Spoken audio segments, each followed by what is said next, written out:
오늘 하나님께서 우리에게 주시는 말씀은 구약성경 창세기 22장 15절에서 24절까지의 말씀입니다. 제가 가진 성경으로 구약 28면에 있습니다. 하나님의 말씀을 봉독하겠습니다. 여호와의 사자가 하늘로부터 두 번째 아브라함을 불러 이르시되 여호와께서 이르시기를 내가 나를 가리켜 맹세하노니 내가 이같이 행하여 내 아들 내 독자도 아끼지 아니하였은즉 내가 내게 큰 복을 주고 내 씨가 크게 번성하여 하늘의 별과 같고 바닷가의 모래와 같게 하리니 내 씨가 그 대적의 성문을 차지하리라. 또 내 씨로 말미암아 천하 만민이 복을 받으리니 이는 내가 나의 말을 준행하였음이니라 하셨다 하니라.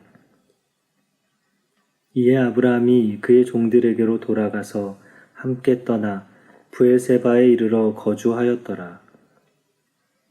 이일 후에 어떤 사람이 아브라함에게 알리어 이르기를 밀가가 당신의 형제 나홀에게 자녀를 낳았다 하였더라.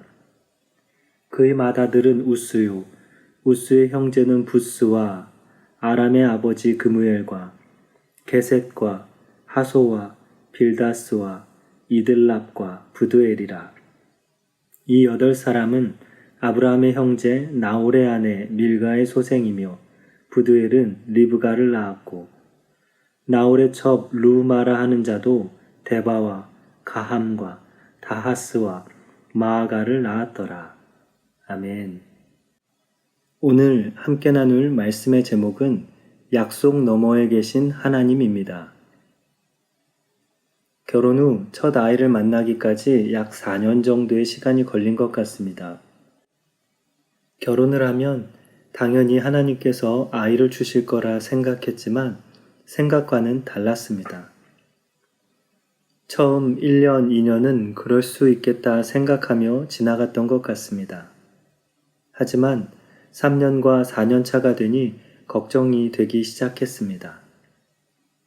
당시 같이 사역하던 목회자들도 저희 가정에 아이를 위해 기도해 주셨고 행여 아이 이야기가 나올 때면 조심스러워하며 저와 아내를 배려해 주셨던 기억이 납니다.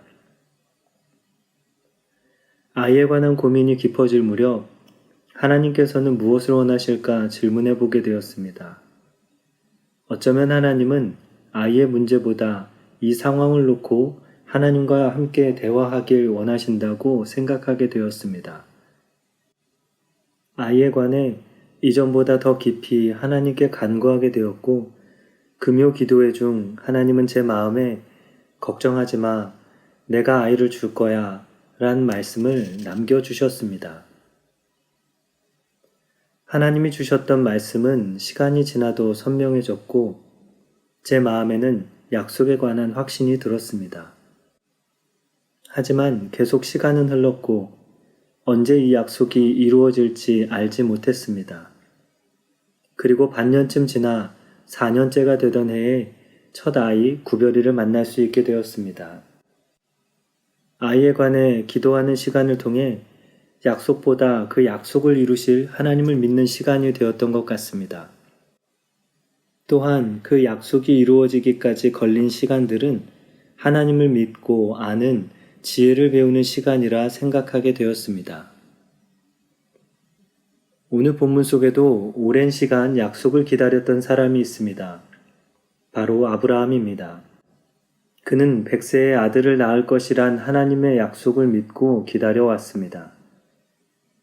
아브라함과 사라는 현실의 상황 속에서 하나님의 말씀을 듣고 웃거나 엘리에셀과 이스마엘이란 다른 방법을 찾았지만 하나님은 그들에게 하신 말씀을 이루셨습니다. 하지만 한 가지 문제가 생겼습니다. 하나님께서 100세에 얻은 아들 이삭을 모리아 땅으로 가서 번제로 바치라 하셨기 때문입니다.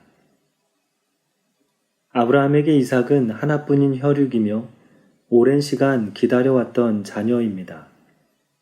자신의 기업을 이을 자였습니다.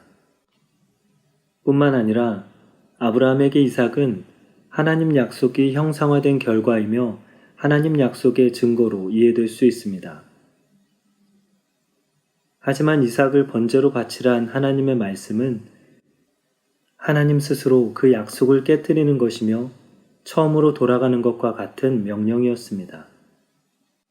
그럼에도 하나님은 왜 이삭을 바치라 말씀하신 것인지 질문이 듭니다. 그러나 하나님의 말씀을 들은 아브라함의 태도는 달라 보입니다. 지체함이 없었습니다. 모리아 땅으로 올라가 이삭을 번제로 드리기 위해 제단 위에 눕혔습니다.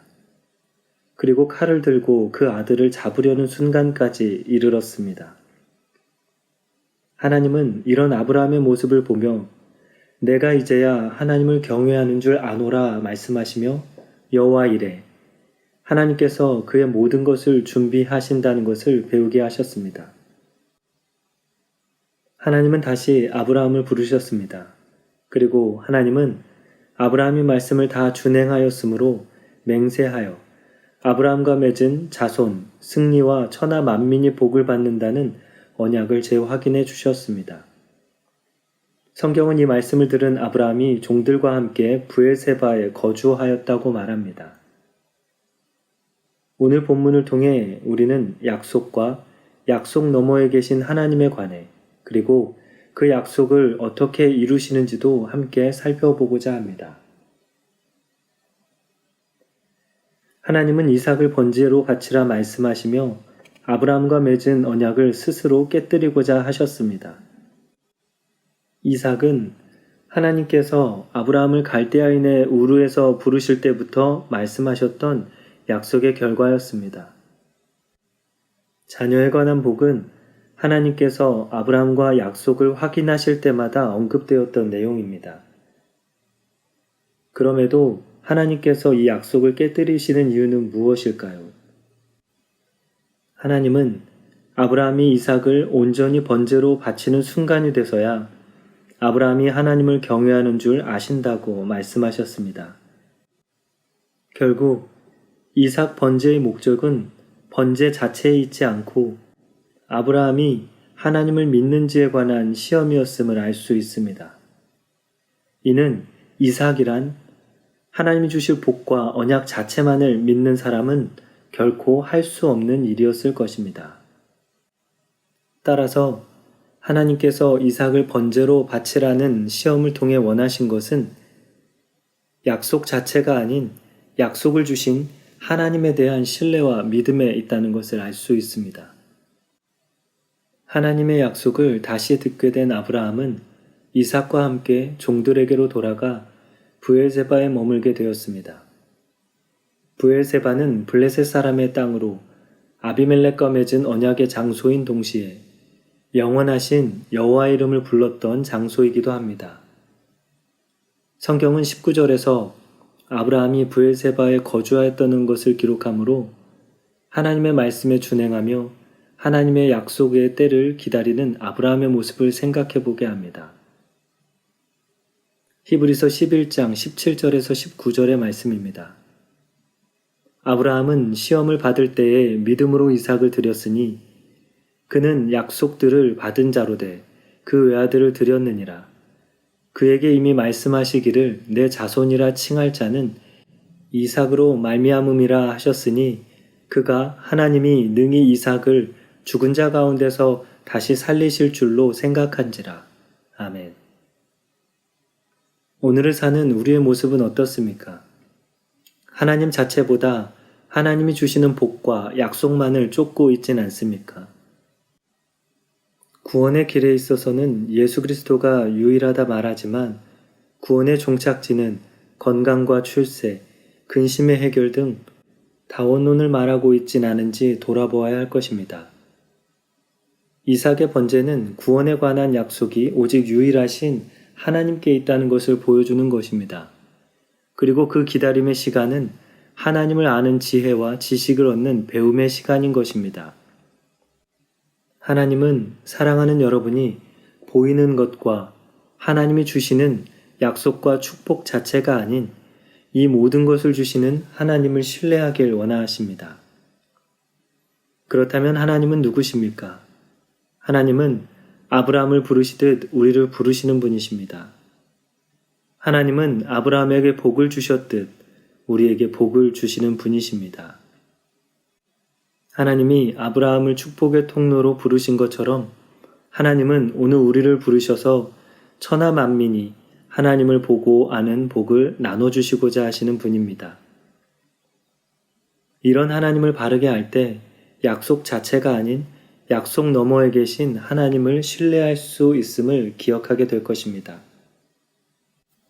다음으로 본문은 이삭의 번제 시험 후 나홀의 후예들에 관해 언급하고 있습니다. 나홀의 아버지는 데라입니다. 그리고 아브람과 하란은 나홀의 형제였습니다. 나홀은 그의 형제 하란의 딸 밀가와 혼인하게 되었고 부두엘이 태어나게 되었습니다. 친족 간의 결혼이 오늘날은 부정적으로 이해될 수 있습니다. 하지만 당시 부족 사회에서 일반적이었던 것 같습니다.